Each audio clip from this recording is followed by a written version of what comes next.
Second unified diocese. church.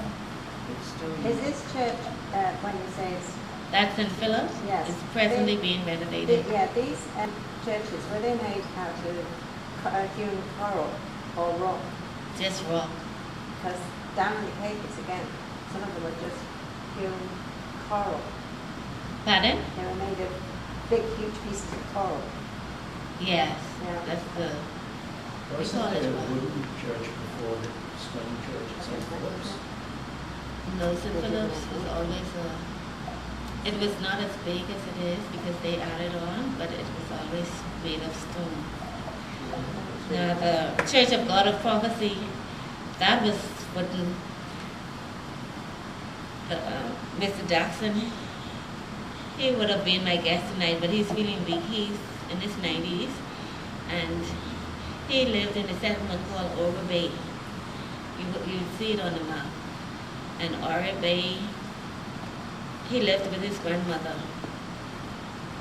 When the Church of God of Prophecy was built, he said that his family, they traveled driftwood until they got enough, and then they towed it in a boat down to Matchetown. And the first Church of God of Prophecy was with a thatched roof. The second, the Jackson was the founding minister. The second house, the second Church of God of Prophecy was made of stone. That's still in existence, but they use it as Sunday school, some of the Sunday school classes. And then the present one is made out of brick. So the wooden one is no longer there. The one of stone is there, and the current one is still there.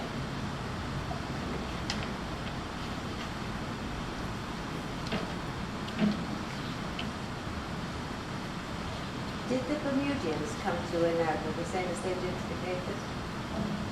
No. And back in the day, when the Saul company was revamped, right? Because of the war, many persons left. There was a period when the Saul company was dominant, right? And persons left to find employment. And so when persons came back to Inagua, you found they came from all over, from America, from the West Indies, from Cuba, from Haiti. And so you had mixed culture. And that was like in, round about, I'll tell you,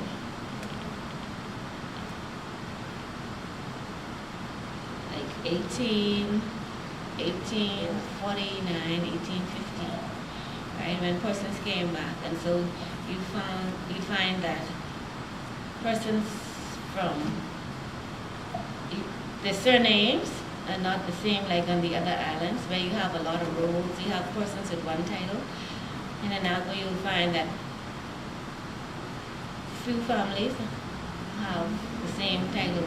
We have persons with different culture, and it was a way of life because you're so used to persons with different culture coming from different countries, from England, of course, because we are under England. All of our teachers were British, and so the way we cook, the way we prepare our things, lifestyle, it was because of that mixed culture.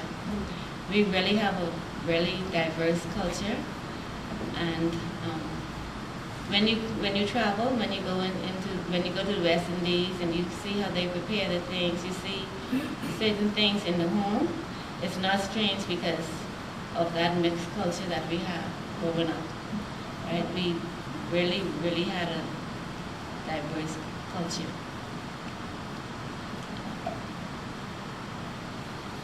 Okay. Chapter 4 talks about culture and customs, and I want you all to be the judge whether it's wacky or not.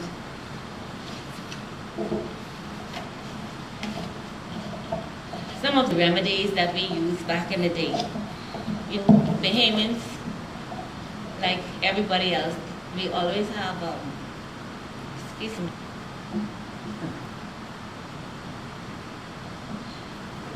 Once you have an ailment, then there were always numerous cures for that ailment. Somebody will tell you this, another person will tell you another thing. Bush medicine was just the norm. So whether you think it was wacky or not, whether it was wacky or not, it worked because we would play in little small whirlwind. We never pneumonias. We got fevers, but would never turn into pneumonias. And whatever they did, it worked because many times the doctor didn't come for months. And I can remember only one child dying, and that child did not die because of the illness. That child was murdered, right? And at the time when I was growing up, deaths were few and far between. Years and years went by, and there was not a death. And when there was a death, it was expected. Most of the times, persons very old, and when you went to them, they would say, well, I'm crossing over yonder, and I'm going on the next side, and all of that. And as they got lower and lower, they refused to eat, and then eventually they would die. And the society and she would go and they would tend to them, and so it is expected, and everybody was so frightened when you had a death, because sometimes like 3, 4, 5 years before you have a death, and so it was really a big thing when there was a death. So let me know wacky medicine or not. Okay. Let me tell you,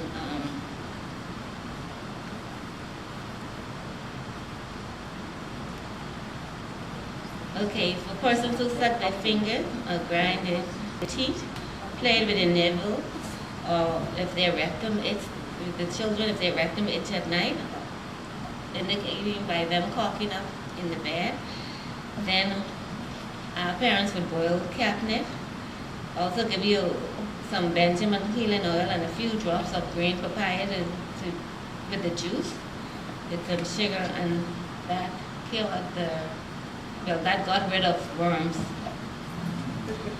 If you suffered from asthma, they put you against a tree, drove a nail, and as the tree grew, you outgrew the asthma.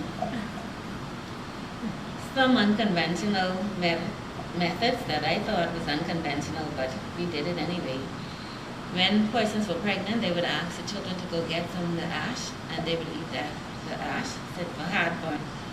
And older persons, if they were going in the farm, and sometimes they get grazed with the bush sticking out, then they would, as they sit down and just relaxing, they would allow the dogs to come and lick their paws and lick the cut, and they said there was something in the saliva. And a lot of the things that they did was biblically. They said Lazarus allowed the dogs to lick his paws, and so there was something inside that they were feeling in the dog's saliva. And so they would sit there and they would call the dogs and let the dogs lick there. They actually saw this growing up. Right? Yes. If by wars, they will look for 3 different leaves from 3 different trees, and they'll just rub it, and that will not swell and stop the itching. If you were at the beach and you got sea urchin, a sea egg, in your in your feet, then they'll ask one of the little children, like a little baby, to pass some urine, and then they'll pour it on your feet, and then you'll see it come up, and you can just take a stick or pinch it and pull it out. Right? It causes it to be trapped. That works.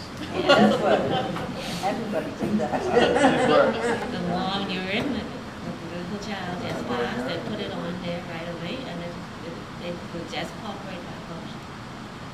But you didn't have any, so you had to. Extensively used back in the day. The belly bands for the young babies, and if a child born with a hernia, we would get the penny and push it back in, put the penny over there, and then strap the belly band really tight, and that would stay like that until it was corrected. And if it was a really, really big hernia, then they would put 2 pennies, the big pennies, and so you would, sometimes children, the baby would have that like for 3 months, and then it just like itself.